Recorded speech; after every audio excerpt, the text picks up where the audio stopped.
Olá pessoal, vamos lá fazer mais uma questão. Essa questão diz o seguinte: um automóvel aproxima-se de um paredão como ilustra a figura.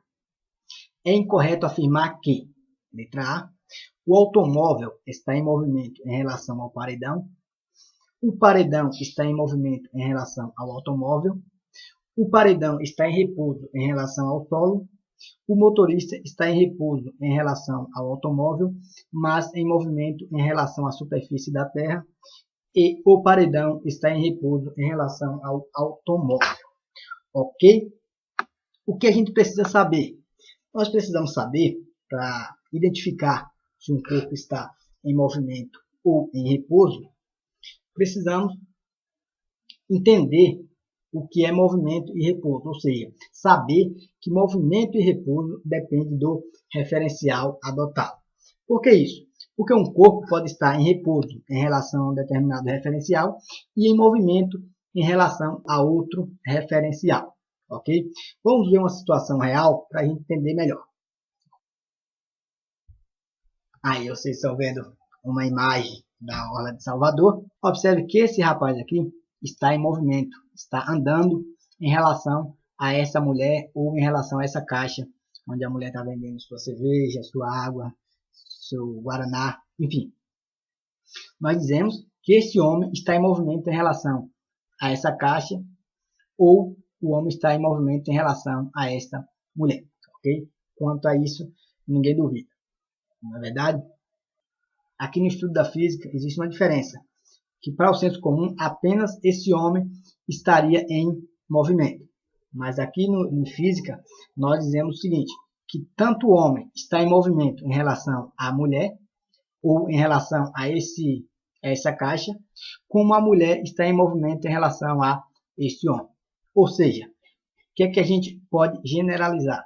Todas as vezes que um corpo está em movimento em relação ao outro, ou seja, um corpo A está em movimento em relação ao corpo B, automaticamente o corpo B também estará em movimento em relação ao corpo A, ok? Então dizemos que esse homem está em movimento em relação a esta mulher ou a essa caixa e esses elementos estão em movimento também em relação a este homem. Vamos analisar agora uma segunda situação. Essa mulher e a caixa, o isopor que ela está comercializando seus objetos. A mulher está em repouso em relação à caixa, automaticamente a caixa também está em repouso em relação a essa mulher. Ok? Então, generalizando da seguinte forma. Se um corpo A está em movimento em relação ao corpo B, então o corpo B está em movimento em relação ao corpo A. Da mesma forma, repouso também. Se um corpo A está em repouso em relação ao corpo B, então o corpo B está em repouso em relação ao corpo A. Agora analise uma terceira situação. Esta mulher está em movimento em relação ao homem e está em repouso em relação à superfície da terra, em relação a essa caixa, em relação a esse coqueiro aqui. Ou seja, ela está em repouso em relação a qualquer objeto que esteja fixo no solo, porque ela também está fixa no solo. Ok? Para a gente simplificar, todas as vezes que um corpo está alterando as distâncias entre eles, dizemos que ele está em movimento em relação ao outro. Automaticamente o outro está em movimento em relação a ele. Ok? A ideia básica é essa, que nós vamos utilizar para resolver aquela situação também. Vamos terminar de ver o vídeo, depois a gente volta lá para a questão.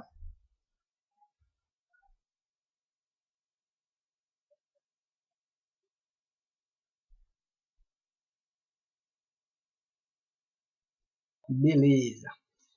Viram o vídeo da grande cidade de Salvador aí? Tabaré é assim, quando sai para a grande cidade, fica filmando tudo. Ok? Voltando para a questão, vamos lá. Um automóvel aproxima-se de um paredão, como ilustra a figura. É incorreto afirmar que, letra A, o automóvel está em movimento em relação ao paredão. Vamos ver? O automóvel está se aproximando, como ilustra a figura. Então, o automóvel está em movimento em relação ao paredão. Claro, se ele está se aproximando, vamos pensar que a distância entre eles estão se alterando. Então, o automóvel está em movimento em relação ao paredão. Beleza. Pede a solução incorreta. Essa é correta, então não nos serve. Letra B. O paredão está em movimento em relação ao automóvel. Certo? Então, aquela ideia que eu falei para vocês. Se um corpo A está em movimento em relação ao corpo B, então o corpo B está em movimento em relação ao corpo A. Então, a letra B é uma alternativa correta, como que é a incorreta, não é essa a solução. Letra C. O paredão está em repouso em relação ao solo. Correto também, né? O paredão está em repouso em relação ao solo. Então, até aí, nenhum problema. Letra D. O motorista está em repouso em relação ao automóvel, mas em movimento em relação à superfície da Terra. Vamos ver? O motorista está em repouso em relação ao automóvel. Beleza, ele está sentado no automóvel e não está andando, né? Dentro do carro. É lógico isso, né? Mas em movimento em relação à superfície da Terra. Se ele está dentro do carro e o carro está se movimentando em relação ao solo, automaticamente o motorista está em movimento em relação ao solo também. Então, essa alternativa é correta. Então, não é a solução ainda. Só sobrou a letra E. O paredão está em repouso em relação ao automóvel. Falso, porque o paredão está em repouso em relação ao solo, mas está em movimento em relação ao automóvel. Se a gente voltar lá na explicação que eu falei anteriormente, porque as distâncias entre eles estão se alterando. Ou seja, todas as vezes que um corpo A está em movimento em relação ao corpo B, o corpo B também está em movimento em relação ao corpo A. Ok? Portanto, a alternativa correta, letra E de Eva. Ok? Um abraço e até a próxima. Tchau.